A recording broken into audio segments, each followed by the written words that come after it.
Karena satu-satunya cara untuk mendapatkan kebahagiaan, kejayaan, kesuksesan di dunia yang sementara dan terlebih di akhirat yang selama-lamanya hanyalah dengan menjalankan perintah Allah sesuai dengan petunjuk Rasulullah SAW. Hadirin Allah Subhanahu wa taala, dewasa ini kita melihat banyak sekali propaganda yang berupaya untuk menghancurkan, menjatuhkan martabat umat Islam. Musuh-musuh Islam kompak bekerja sama, menyerang dari segala macam arah, dari depan, belakang, atas, bawah dan seluruhnya, baik laki-laki ataupun perempuan, tua muda. Kita generasi-generasi yang telah berhasil dirusak oleh musuh-musuh Islam. Maka dengan Allah Subhanahu wa taala ini menjadi buah pikir kita. Bagaimana agar kita kokoh dalam keimanan kita? Bolehlah kita bilang zaman sekarang jauh lebih sulit ketimbang zaman sahabat. Zaman sahabat tidak ada teknologi yang canggih seperti saat ini, sehingga fitnah biasa-biasa saja. Maka hadirin, kalau kita baca sirah Nabawi, betapa perjuangan para sahabat justru jauh lebih berat daripada perjuangan kita. Sahabat dan orang kafir menyaksikan wahyu turun kepada Nabi Muhammad SAW, tapi semua terhalang hidayah. Hanya orang-orang tertentu sajalah yang Allah berikan hidayah. Padahal paman-paman Nabi yang ingkar melihat jasad Nabi, melihat wahyu, tapi kita tidak pernah melihat jasad Nabi, mendengar suaranya pun tidak. Tapi sampai detik ini kita masih beriman kepada Rasulullah SAW. Ini atas perkara hidayah. Maka hidayah ini perlu diusahakan dan diupayakan, bahkan dipertahankan. Kita sering dengar mukadimah penceramah mayahdilahu fala mudhillalah wa yudhil fala hadiyalah. Apabila Allah memberikan hidayah, maka tidak ada satupun yang mampu menyesatkannya. Begitu juga sebaliknya, apabila Allah menyesatkannya, maka tidak ada satupun yang mampu memberikan hidayah. Maka hidayah ini perlu diusahakan hanya sebagaimana kita mengupayakan keduniaan kita untuk mendapatkan kebahagiaan di dunia saja, perlu pendidikan yang luar biasa panjangnya. Siang dan malam kita korbankan seluruh potensi kita untuk mendapatkan kebahagiaan di dunia. Tapi untuk perkara hidayah, kita merasa santai-santai saja. Kita merasa cukup hanya dengan mengadakan sholat 5 waktu hadirin. Maka ini perlu kita introspeksi diri. Banyak musuh-musuh Islam itu justru terlahir dari rumah-rumah orang Islam. Karena orang-orang Islam jauh daripada mengamalkan amalan-amalan agamanya sendiri. Kita bisa lihat dan kita introspeksi diri. Di zaman Nabi Muhammad SAW ada 4 amalan Masjid Nabawi. Karena keberkahan 4 amalan inilah Islam berjaya di seluruh dunia, bahkan sampai ke pelosok-pelosok negeri. Kita mungkin tidak pernah menyaksikan secara langsung bagaimana kezaliman orang kafir. Bahkan kita merasakan kenikmatan-kenikmatan Islam. Ibadah sudah kita rasakan, tapi kita tidak merasakan getirnya perjuangan agama Islam.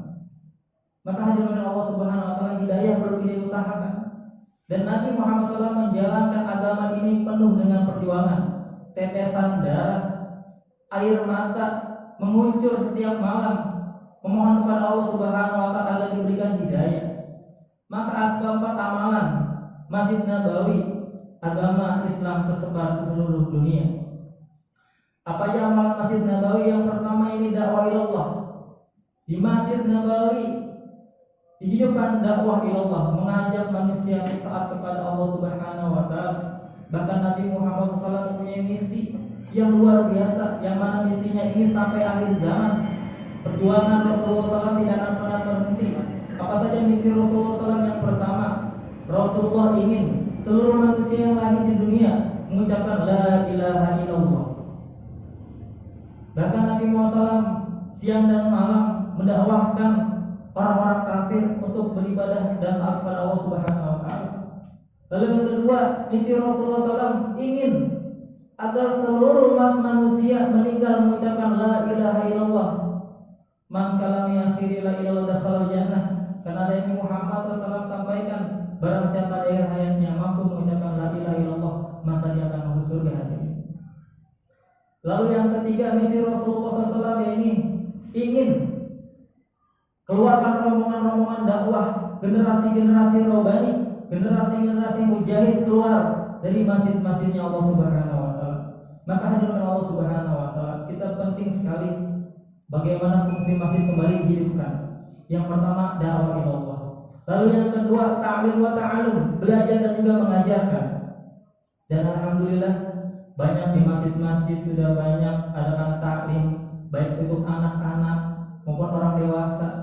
Tapi kita perlu introspeksi diri hadirin. Berapa banyak yang hadir dan mau duduk mendengarkannya? Ini perlu introspeksi kita diri sendiri. Lalu yang ketiga fungsi masjid yaitu sebagai zikir wal ibadah. Dan alhamdulillah zikir dan ibadah ini sudah kita lakukan rutin di masjid. Kita melaksanakan sholat sunnah, sholat fardu, dan juga baca Quran, zikir pagi dan petang insya Allah kita lakukan. Lalu yang keempat amalan Masjid Nabawi yaitu khidmat, melayani, memuliakan orang-orang yang datang ke masjidnya Allah Subhanahu wa taala.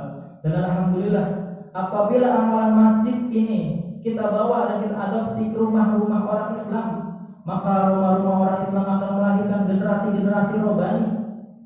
Kita sering mendengar baiti janati rumahku adalah surgaku.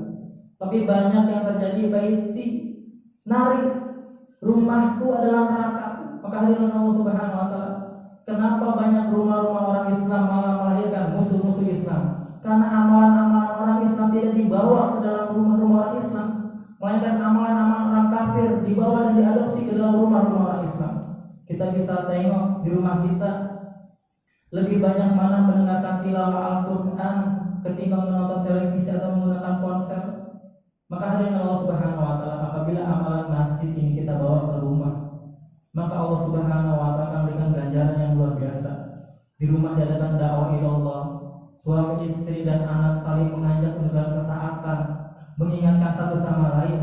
Apabila anak pulang dari bekerja, pulang dari sekolah atau bermain, diingatkan apakah dia sudah menjalankan sholat 5 waktu, apakah sudah menjalankan sholat 5 waktu dengan ketentuan Rasulullah SAW, yaitu dengan 3 tertib, di mana aja dikumandangkan itu di masjid. Jangan sampai anak-anak kita, keluarga kita sholatnya tidak di masjid tadi. Lalu yang kedua, saat azan dikumandangkan, itu tepat pada waktunya. Jangan sampai anak-anak kita, keluarga kita mengulur-ulur waktu sholat. Kita apabila menelpon seseorang telat diangkat, maka kita akan sedikit emosi. Ini Allah Subhanahu wa taala memanggil kita begitu berani mengulur-ulurkan waktu sholat. Seandainya Allah Subhanahu wa taala murka kepada kita, maka hadirin masya Allah, kita akan binasa selama-lamanya. Lalu yang ketiga, caranya itu berjamaah. Maka ini penting sekali hadirin Allah Subhanahu wa taala.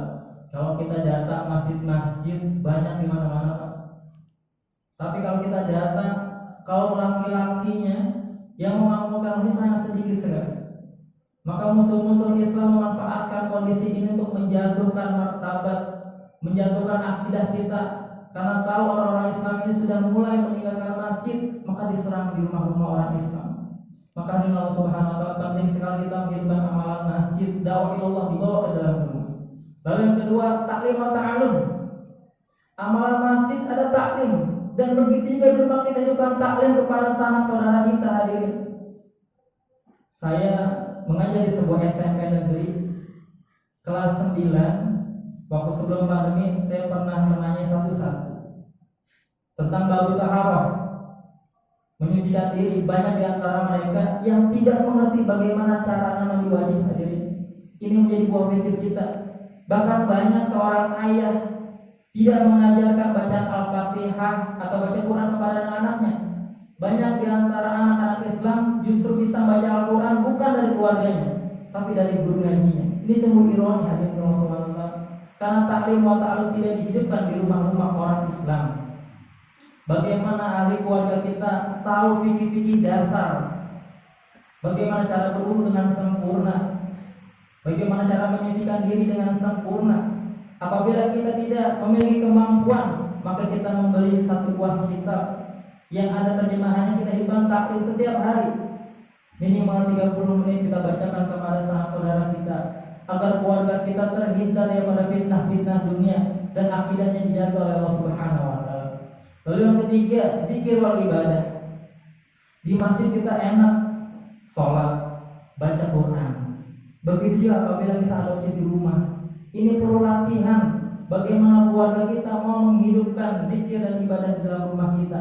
Nabi Muhammad SAW mengajarkan luar biasa sekali hadirin Allah Subhanahu wa taala.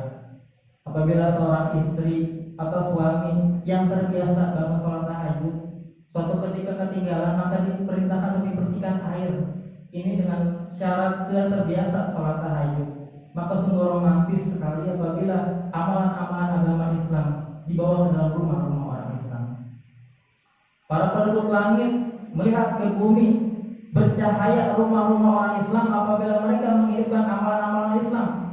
Sebagaimana kita melihat ke langit, melihat bintang-bintang di malam hari, begitulah penduduk langit melihat amalan orang Islam yang hidup di rumah-rumah orang Islam. Lalu yang keempat terakhir, yakni hikmah. Kita bisa tengok betapa sulitnya kita memerintahkan anak kita, betapa sulitnya kita untuk dipatuhi oleh keluarga kita karena tidak adanya hikmah. Seorang suami terus ingin dirasa dilayani, begitu juga seorang ayah dan ibu ingin terus dilayani oleh anaknya.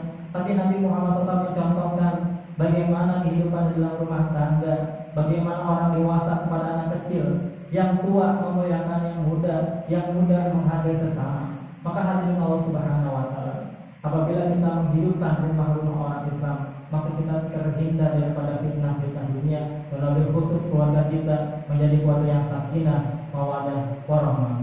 Semoga khutbah yang singkat ini memberikan pelajaran